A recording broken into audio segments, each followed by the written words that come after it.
ನಮಸ್ಕಾರ. ಶಾಂಪೂಯಿಂಗ್ ಮಾಡುವ ವಿಧಾನದ ಸೆಷನ್ಗೆ ಸ್ವಾಗತ. ಈ ಸೆಷನ್ನ ಉದ್ದೇಶಗಳನ್ನು ನೋಡೋಣ. ಈ ಸೆಷನ್ನ ಕೊನೆಯಲ್ಲಿ ನೀವು ಇವುಗಳನ್ನು ತಿಳಿದಿರಿದ್ದೀರಿ.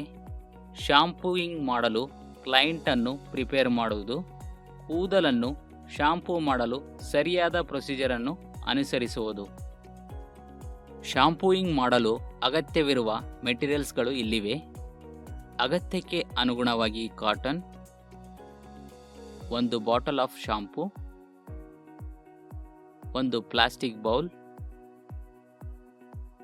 ಅಗತ್ಯಕ್ಕೆ ಅನುಗುಣವಾಗಿ ಕೊಕೊನಟ್ ಆಯಿಲ್, ಆಲ್ಮಂಡ್ ಆಯಿಲ್ ಅಥವಾ ಆಯ್ಕೆ ಯಾವುದು ತೈಲ, ಒಂದು ಕಂಡೀಷನರ್ ಬಾಟಲ್, ಅಗತ್ಯಕ್ಕೆ ಅನುಗುಣವಾಗಿ ಟವಲ್ಸ್, ಸಲೂನ್ ಸಿಂಕ್. ನಿಮಗೆ ತಿಳಿದಿರುವಂತೆ ಪರಿಪೂರ್ಣ ಕೂದಲಿನ ಆರೈಕೆಗಾಗಿ ಕಾಲಕಾಲಕ್ಕೆ ಕೂದಲಿನ ಶಾಂಪೂ ಮಾಡುವುದು ಬಹಳ ಮುಖ್ಯ ಮತ್ತು ನೀವು ಅದನ್ನು ಮಾಡುತ್ತಿರಬೇಕು. ಶಾಂಪೂಯಿಂಗ್ ಪ್ರೊಸೀಜರ್ಗೆ ಕ್ಲೈಂಟನ್ನು ಹೇಗೆ ಪ್ರಿಪೇರ್ ಮಾಡಬೇಕೆಂದು ನೋಡೋಣ. ಕ್ಲೈಂಟನ್ನು ಸ್ವಾಗತಿಸಿ ಮತ್ತು ಶಾಂಪೂ ಸ್ಟೇಷನ್ಗೆ ಅವರಿಗೆ ಗೈಡ್ ಮಾಡಿ. ಅವರ ಕಂಫರ್ಟೇಬಲ್ ಮತ್ತು ಶಾಂಪೂಯಿಂಗ್ ಸೇವೆ ಸಿದ್ಧರಾಗಿದ್ದರೆ ಎಂದು ಖಚಿತಪಡಿಸಿಕೊಳ್ಳಿ. ಇಯರಿಂಗ್ಸ್, ನೆಕ್ಲೇಸಸ್ ಅಥವಾ ಹೇರ್ ಕ್ಲಿಪ್ಸ್ಗಳಂತಹ ಶಾಂಪೂಯಿಂಗ್ ಪ್ರಕ್ರಿಯೆಯಲ್ಲಿ ಮಧ್ಯಪ್ರವೇಶಬಹುದಾದ ಯಾವುದೇ ಪರಿಕರಗಳು ಅಥವಾ ಜ್ಯುವೆಲರಿಗಳನ್ನು ತೆಗೆದುಹಾಕುವಲ್ಲಿ ಕ್ಲೈಂಟ್ಗೆ ಸಹಾಯ ಮಾಡಿ. ಶಾಂಪೂಯಿಂಗ್ ಪ್ರಾಸೆಸ್ಸಲ್ಲಿ ಅವರ ಬಟ್ಟೆ ಒದ್ದೆ ಆಗದಂತೆ ರಕ್ಷಿಸಲು ಕ್ಲೈಂಟ್ನ ಕುತ್ತಿಗೆಗೆ ಟವಲ್ ಅಥವಾ ನೆಕ್ ಸ್ಟ್ರಿಪ್ಪನ್ನು ಇರಿಸಿ. ನಂತರ ಕೂದಲಿಗೆ ಆಯಿಲ್ ಹಚ್ಚೋದರಿಂದ ಪ್ರಾರಂಭಿಸಿ. ಕೆಲವು ಕ್ಲೈಂಟ್ ಶಾಂಪಿಂಗ್ ಮಾಡುವಾಗ ಮೊದಲ ಕೂದಲಿಗೆ ಎಣ್ಣೆ ಹಾಕಲು ಬಯಸುತ್ತಾರೆ. ಇದು ಇಚ್ಚಿಂಗ್ ಬಯಸಿದಲ್ಲಿ ಆಯ್ಕೆ ಯಾವುದು ಆಯಿಲ್ ಅನ್ನು ಅಥವಾ ಚಿಕ್ ಬಾಯ್ಲ್ನಲ್ಲಿ ತಲೆಗಳ ವಿಶ್ರಮಣೆಯನ್ನು ಬಳಸಿ. ಉತ್ತಮ ಫಲಿತಾಂಶಗಳಿಗೆ ಆಯಿಲನ್ನು ಹೀಟ್ ಮಾಡಲು ಹಾಟ್ ವಾಟರಲ್ಲಿ ಬೌಲನ್ನು ಇರಿಸಿ ಮೂಲಕ ಡಬಲ್ ಬಾಯ್ಲರ್ ಮೆಥಡನ್ನು ಬಳಸಿ ಆಯಿಲನ್ನು ಹೀಟ್ ಮಾಡಿ. ಕಾಟನ್ ಉಂಡೆಯನ್ನು ಲೂಕ್ ವಾರ್ಮ್ ಆಯಿಲಲ್ಲಿ ಅತ್ತಿ ಮತ್ತು ಅದನ್ನು ಸ್ಕ್ಯಾಲ್ಪ್ ಮೇಲೆ ಹಚ್ಚಿ ಕೂದಲನ್ನು ವಿಭಾಗಿಸಿ. ಸ್ಕ್ಯಾಲ್ಪ್ ಚರ್ಮವು ಆಯಿಲನ್ನು ಅಬ್ಸರ್ವ್ ಮಾಡಿಕೊಳ್ಳಲು ಸುಮಾರು 10 ನಿಮಿಷಗಳ ಕಾಲ ಬಿಡಿ. ಉತ್ತಮ ಫಲಿತಾಂಶಗಳಿಗಾಗಿ ನಿಮ್ಮ ಕ್ಲೈಂಟ್ ಕೂದಲವನ್ನು ಶಾಂಪೂ ಮಾಡಲು ಸರಿಯಾದ ವಿಧಾನವನ್ನು ಈಗ ನೋಡೋಣ. ಕ್ಲೈಂಟನ್ನು ಶಾಂಪೂ ಕುರ್ಚಿಯಲ್ಲಿ ಪೊಸಿಷನ್ನಲ್ಲಿ ಇರಿಸಿ. ಅವರ ತಲೆಯ ಸಿಂಕ್ನಲ್ಲಿ ಸರಿಯಾಗಿ ಬೆಂಬಲಿತವಾಗಿದೆ ಮತ್ತು ಅವರ ಕುತ್ತಿಗೆ ಬಿಗಿಯಾಗಲಿ ಎಂದು ಖಚಿತಪಡಿಸಿಕೊಳ್ಳಿ. ಶಾಂಪೂಯಿಂಗ್ ಮಾಡುವ ಮೊದಲು ಕೂದಲನ್ನು ಶುದ್ಧ ನೀರಿನಿಂದ ಚೆನ್ನಾಗಿ ವಾಶ್ ಮಾಡಲು ಸೂಚಿಸಲಾಗುತ್ತದೆ. ನೀರು ಕೋಲ್ಡ್ ಅಥವಾ ಹಾಟ್ ಆಗಲಿ ಎಂದು ಖಚಿತಪಡಿಸಿಕೊಳ್ಳಿ. ಅದರಿಂದ ಕೂದಲನ್ನು ತೊಳೆಯಲು ಲೂಕ್ ವಾರ್ಮ್ ವಾಟರ್ ಮಾತ್ರ ಬಳಸಿ. ಕೂದಲನ್ನು ತೊಳೆಯೋದರಿಂದ ಕೂದಲು ಮತ್ತು ಸ್ಕ್ಯಾಲ್ಪ್ ಡರ್ಟ್ ನಿವಾರಣವಾಗುತ್ತದೆ. ಅಲ್ಲದೆ ಕೂದಲು ಡೆನ್ಸ್ ಆಗಿದ್ದರೆ ಶಾಂಪೂಯಿಂಗ್ ಮಾಡುವಾಗ ಸಿಕ್ಕು ಬೀಳದಂತೆ ಮುಂಚಿತವಾಗಿ ಬ್ರಷ್ ಮಾಡಿ. ಶಾಂಪೂಯಿಂಗ್ ಮಾಡುವಾಗ ಸ್ಟಿಮ್ಯುಲೇಟ್ ಸರ್ಕ್ಯುಲೇಷನ್ ಮತ್ತು ಕ್ಲೈಂಟ್ಗೆ ಸೂದಿಂಗ್ ಅನುಭವವನ್ನು ಉತ್ತೇಜಿಸಲು ವಿಶ್ರಾಂತಿ ಸ್ಕ್ಯಾಲ್ಪ್ ಮಸಾಜನ್ನು ಒದಗಿಸಿ. ಜೆಂಟಲ್ ಸರ್ಕ್ಯುಲರ್ ಮೋಷನ್ಗಳಲ್ಲಿ ಸ್ಕ್ಯಾಲ್ಪನ್ನು ಮಸಾಜ್ ಮಾಡಲು ನಿಮ್ಮ ಬೆರಳುಗಳನ್ನು ಬಳಸಿ. ಶಾಂಪೂವನ್ನು ಸ್ಕ್ಯಾಲ್ಪ್ ಮತ್ತು ಕೂದಲಿಗೆಗಳಿಗೆ ಚೆನ್ನಾಗಿ ಹಚ್ಚಿದ ನಂತರ ನೀರಿನಿಂದ ವಾಶ್ ಮಾಡಿ. ವಾರ್ಮ್ ವಾಟರ್ನಿಂದ ಕೂದಲನ್ನು ಚೆನ್ನಾಗಿ ತೊಳೆಯಿರಿ. ಎಲ್ಲ ಶಾಂಪೂ ಸಂಪೂರ್ಣವಾಗಿ ತೆಗೆದುಹಾಕಲಿದೆ ಎಂದು ಖಚಿತಪಡಿಸಿಕೊಳ್ಳಿ. ಶಾಂಪೂ ರೆಸಿಡಿಗಳನ್ನು ಉಳಿದಿಲ್ಲ ಎಂದು ಖಚಿತಪಡಿಸಿಕೊಳ್ಳಿ. ಕುತ್ತಿಗೆ ನ್ಯಾಪ್ ಮತ್ತು ಕಿವಿಗಳಿಂದ ಗಮನ ಕೊಡಿ. ಅಲ್ಲದೆ ತೊಳೆದ ನಂತರ ಮತ್ತು ಕೂದಲನ್ನು ತೊಳೆಯುವಾಗ ಮತ್ತೆ ಕೂದಲಿನ ಬೆರಳುಗಳನ್ನು ಓಡಿಸಬೇಡಿ. ಇದು ಹೇರ್ ಬ್ರೇಕೇಜ್ಗೆ ಕಾರಣವಾಗುತ್ತದೆ.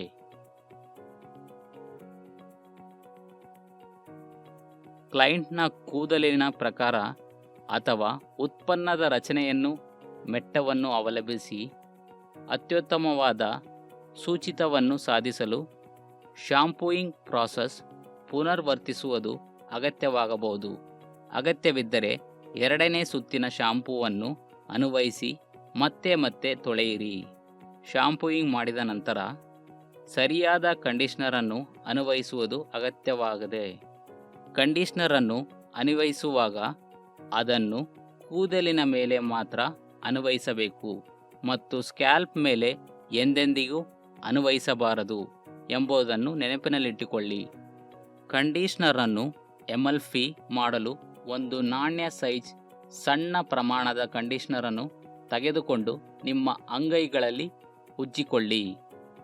ಕೂದಲಿನ ಉದ್ದಕ್ಕೂ ಸಮವಾಗಿ ಹರಡಿ ಕೂದಲಿನಿಂದ ಹರಿಕೆಗಳನ್ನು ಸುಮಾರು 5 ನಿಮಿಷಗಳ ಕಾಲ ಅದನ್ನು ಬಿಡಿ.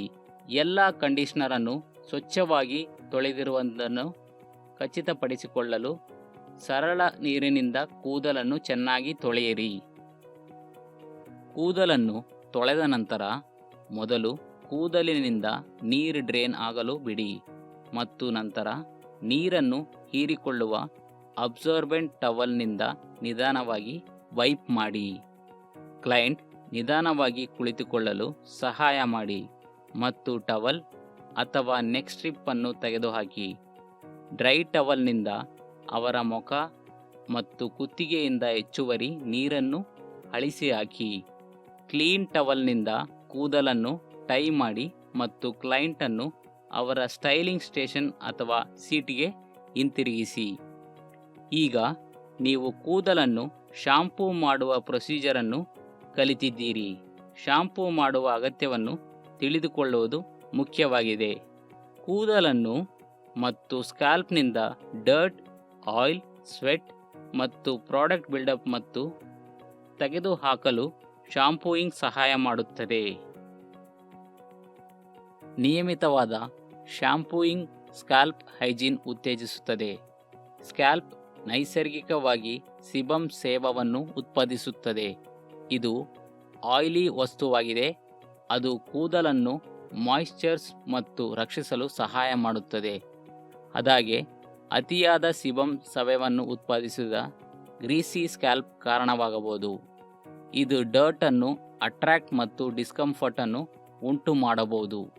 ಶಾಂಪೂಯಿಂಗ್ ಮಾಡುವುದು ಸಿಬಮ್ ಸೇವಾ ಉತ್ಪಾದನೆಯನ್ನು ಮೇಂಟೈನ್ ಮತ್ತು ಹೆಲ್ದಿ ಸ್ಕ್ಯಾಲ್ಪ್ ಕಾಪಾಡಿಕೊಳ್ಳಲು ಸಹಾಯ ಮಾಡುತ್ತದೆ. ಶಾಂಪೂಯಿಂಗ್ ಸ್ವೆಟ್, ಎಕ್ಸಸ್ ಆಯಿಲ್ ಅಥವಾ ಎನ್ವಿರಾನ್ಮೆಂಟಲ್ ಅಂಶಗಳಿಂದ ಉಂಟಾಗುವ ಅನ್ಪ್ಲೆಸೆಂಟ್ ಓಡರ್ಸ್ ಅನ್ನು ಎಲಿಮಿನೇಟ್ ಮಾಡಲು ಸಹಾಯ ಮಾಡುತ್ತದೆ. ಈ ಓಡರ್ ಕಾಸಿಂಗ್ ಸಬ್ಸ್ಟೆನ್ಸ್ಗಳನ್ನು ತೊಳೆಯುವ ಮೂಲಕ ಶಾಂಪೂ ಮಾಡೋದರಿಂದ ಕೂದಲು ತಾಜಾ ಮತ್ತು ಸ್ವಚ್ಛವಾಗಿರುತ್ತದೆ.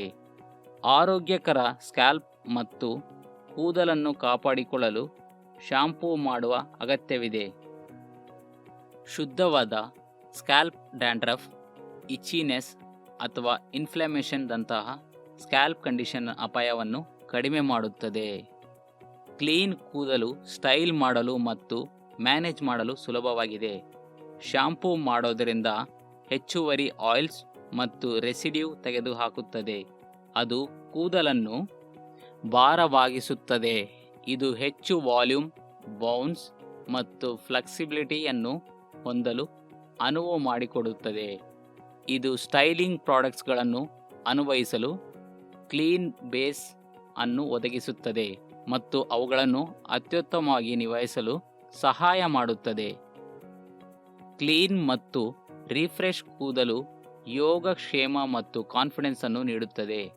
ಕ್ಲೀನ್ ಕೂದಲು ಸಾಮಾನ್ಯವಾಗಿ ಸ್ಮೂತರ್, ಸಾಫ್ಟರ್ ಮತ್ತು ಹೆಚ್ಚು ಮ್ಯಾನೇಜಬಲ್ ಭಾಸವಾಗುತ್ತದೆ. ಇದು ಸುಧಾರಿಸುತ್ತೆ ಒಟ್ಟಾರೆ ಕೂದಲನ್ನು ಅನುಭವಕ್ಕೆ ಕಾರಣವಾಗುತ್ತದೆ. ಚರ್ಚಿಸಿದ ಪ್ರಮುಖ ಪಾಯಿಂಟ್ಸ್ಗಳನ್ನು ಮರುಪರಿಶೀಲಿಸೋಣ. ಮೊದಲು, ಕೂದಲನ್ನು ಶುದ್ಧ ನೀರಿನಿಂದ ತೊಳೆಯಿರಿ. ಸರಿಯಾದ ಪ್ರಮಾಣದಲ್ಲಿ ಶಾಂಪೂ ತೆಗೆದುಕೊಂಡು ತಲೆಗೆ ಹಚ್ಚಿಕೊಳ್ಳಿ. ಇದನ್ನು ನೀರಿನಿಂದ ತೊಳೆಯಿರಿ. ಕಂಡೀಷ್ನರನ್ನು ಅನ್ವಯಿಸಿ ಮತ್ತು ಪ್ಲೇನ್ ವಾಟರ್ನಿಂದ ಕೂದಲನ್ನು ತೊಳೆಯಿರಿ.